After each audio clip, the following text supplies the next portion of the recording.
Urgensi masalah pembahasan utang ini adalah gegara pandemi, negara udah nggak punya duit buat bayar bunga utang. Pemerintah harus nambah utang buat bayar bunga utang. Udah nggak ada duit. Ironisnya, Bu Menkeu justru berencana nambah utang terus. Ini adalah hal yang sudah tidak bisa ditolerir lagi.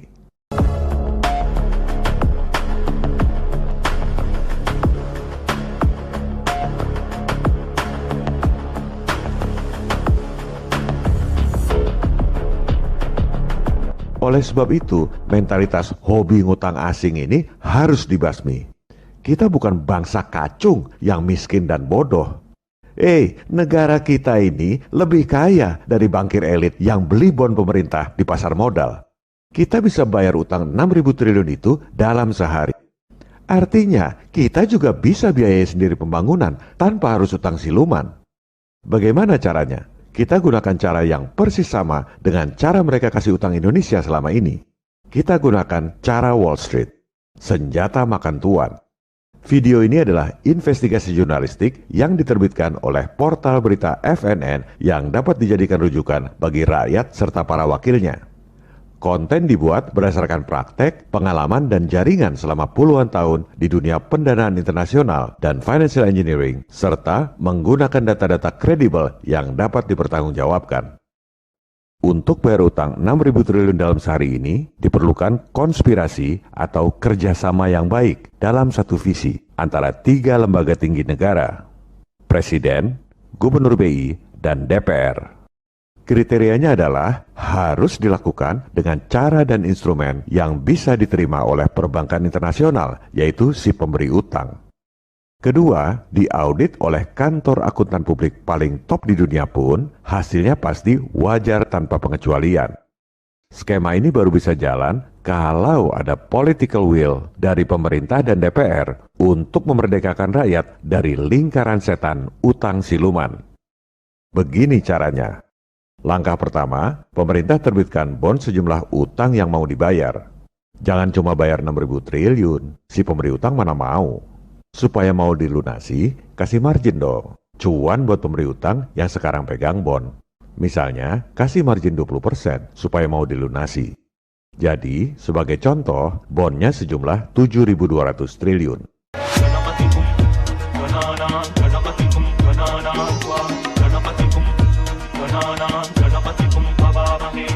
Jaminan asetnya apa? Pemerintah keluarkan bon 7.200 triliun.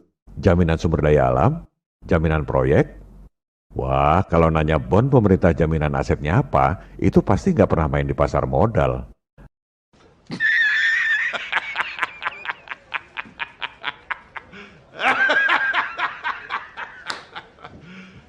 You serious?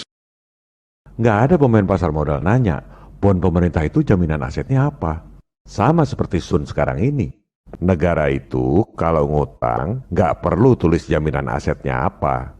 Tapi begitu nggak bayar utang, habis disikat oleh bankir internasional. Debt collector berbaju IMF. Persis seperti preman tebar paku. Pura-puranya nolong, padahal ngerampok habis-habisan. Negara diembargo, sumber daya alam dikeruk, rakyat disikat dengan pajak yang mencekik leher. Itulah konsekuensi utang dengan instrumen keuangan yang namanya Bond. James Bond. A martini, shaken not stirred. Vodka martini. Shaken not stirred. Do I look like I give a damn? bon atau surat utang itu kemudian dibeli oleh aktor kita yang kedua, yaitu BI. Pasti ada pemirsa yang protes, mana mau BI-nya? Makanya udah berkali-kali saya bilang, harus ada political will. Kalau presiden dan DPR-nya mau, BI bisa diatur lewat regulasi. Tunjuk gubernur yang satu visi. Kerja buat rakyat, buat presiden dan DPR. Bukan kerja buat IMF dan Bank Dunia.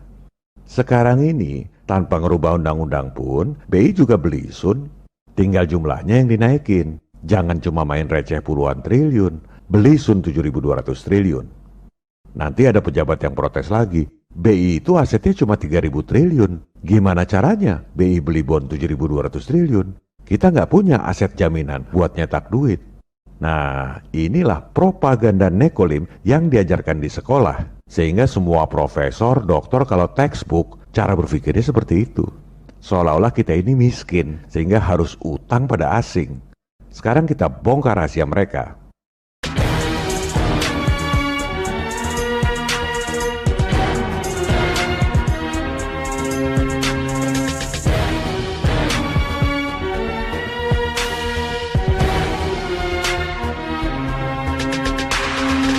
Langkah kedua, bond pemerintah 7.200 triliun itu dibukukan pada aset.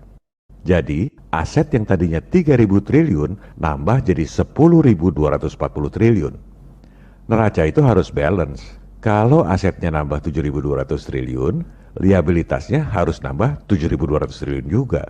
Gimana caranya? Ini rahasianya. Atas dasar bond pemerintah 7.200 triliun itu, BI terbitkan uang dalam peredaran 7.200 triliun. Dibukukan di liabilitas. Neraca balance. Silakan Bapak Ibu, anggota Dewan, panggil semua kantor akuntan publik paling top di dunia. Tanya pada mereka, neraca kayak gini wajar atau tidak? Pasti dibilang wajar tanpa pengecualian. Memang begitu prakteknya selama ini. Cuma rakyat nggak tahu. Uang 7.200 triliun itu nggak usah dicetak di peruri. Cukup ketik angka di rekening bank pemerintah. Proses ini cuma butuh waktu kurang dari 1 jam. Setelah uang digital masuk ke rekening bank pemerintah, langkah keempat, uangnya digunakan buat bayar utang 6.000 triliun plus margin, misalnya 20%. Maka lunaslah utang dalam waktu sehari. Si pemberi utang juga happy.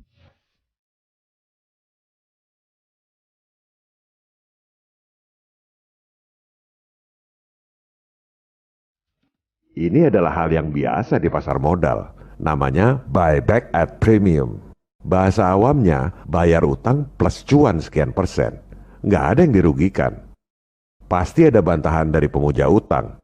Itu terbitkan uang baru 7.200 triliun, nanti inflasi seperti di Zimbabwe. Itu adalah bantahan bodoh. Orang duitnya ditransfer ke luar negeri, udah pasti nggak akan inflasi di sini. Inflasinya justru di negara-negara pemberi utang. Biarin aja. Shaken or stirred? Do I look like I give a damn?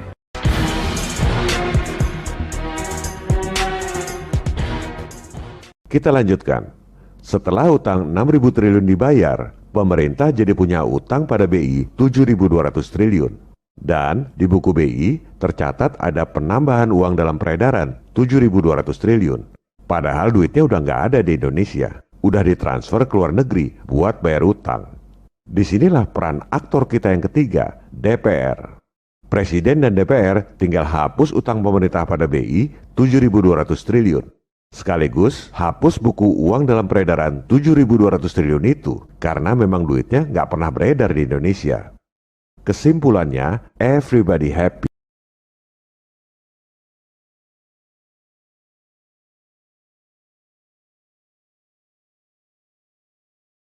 Pemberi utang happy karena dapat cuan. Pemerintah happy nggak usah pusing nambah utang tiap tahun buat bayar bunga utang. Penyebab defisit anggaran yang sesungguhnya, pemborosan anggaran terbesar yang paling rutin adalah bayar bunga utang siluman ini. Kalau negara nggak harus bayar bunga utang 377 triliun tiap tahun, maka tiap tahun Pak Jokowi bisa bikin 6 proyek kereta api cepat tanpa utang pada asing. Mau pindah ibu kota juga bisa kita lakukan dalam 2 tahun tanpa utang.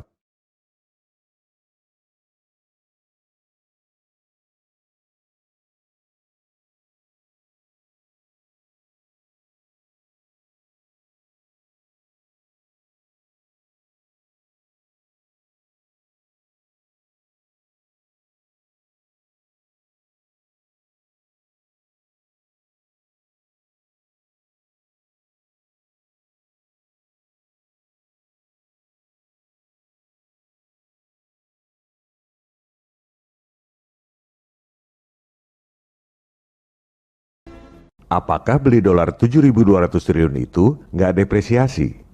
Ini baru pertanyaan yang benar. Pasti depresiasi kalau beli dolarnya lama. Makanya beli dolarnya harus dilakukan dalam sehari. Jadi bayar utang ini bukan bisa dilakukan dalam sehari, tapi harus dilakukan dalam sehari. Karena kalau beli dolarnya lebih dari 2 hari, rupiahnya keburu disikat spekulan. Ibarat perang gerilya, jangan diumumkan dong. Diam-diam aja. Seperti Amerika dulu bikin proyek bom atom di tengah kota, kawasan elit Manhattan, New York.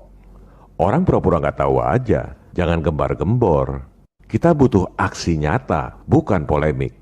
Dan beli dolarnya sebenarnya nggak usah 7.200 triliun. BI itu simpanan dolarnya ada 2.200 triliun lebih. Tuker aja. Duit dolar yang sekarang dimiliki BI buat bayar utang. Duit 2.200 triliun yang tadi dikasih ke BI. Nggak perlu beli dolar 2.200 triliun. Itu baru simpanan BI. Belum simpanan bank-bank lain di Indonesia. Juga simpanan pemerintah dalam dolar. Katanya Pak Jokowi punya data simpanan uang kita 11.000 triliun terbanyak di luar negeri. Pasti dalam falas.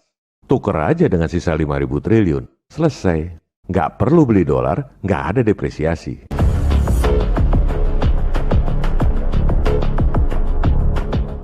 Cara Wall Street ini ada beberapa model. Ada juga model yang lain, duitnya langsung dolar, jadi nggak usah beli dolar lagi. Dan nggak lewat BI, tapi lewat bank-bank komersial biasa. Pada episode 33 mendatang, kami akan sampaikan cara menggandakan dolar Anda 25 kali lipat lewat bank-bank komersial biasa di Indonesia. Jadi misalnya Bu Menkeu pengen ngutang 342 triliun, dengan cara ini, itu duit dalam dolar bisa kita gandakan lewat bank-bank komersial di Indonesia 25 kali lipat, jadi 8.550 triliun dalam dolar. Yang 7.200 triliun buat bayar utang 6.000 triliun plus margin. Gak usah beli dolar lagi. Yang 342 triliun juga dalam dolar buat balikin utang yang terakhir. Masih sisa 1.000 triliun lebih buat biayai pembangunan dalam dolar. Presiden gak usah pusing soal defisit APBN. Ini semua legal, sesuai undang-undang dan peraturan BI. Semua bisa dilakukan kalau ada political will. Rakyat Indonesia akan sejahtera kalau elit lokalnya punya political will. Kapan itu terjadi? Tergantung seberapa keras Anda berusaha. Ini bukan video hiburan, cuma pengetahuan buat memuaskan kepo doang, tapi tidak melakukan apa-apa. Kalau rakyat dan para wakilnya diam saja, takut pada setan, Tuhan pun tak akan menolong Anda. Oleh sebab itu, lakukanlah apa yang bisa dilakukan. Sebarkan informasi ini ke semua orang. Kalaupun misalnya rezim yang sekarang nggak punya political will, simpan video-video ini, tunjukkan pada pemerintah dan wakil rakyat periode mendatang agar punya political will untuk membebaskan rakyat dari perbudakan global. Yang penting kita sudah berjuang, berbuat sesuatu, meski dengan menyebarkan informasi. Jangan pikirkan berhasil atau tidak, sebab apa yang kita lakukan dalam hidup bergema dalam keabadian. Brothers! What we do in life echoes in eternity. Viva Republik Indonesia. Salam People Power. This is a revolution. We're rising up. We're rising up. This is a revolution. Revolusimu belum selesai. Jangan berhenti.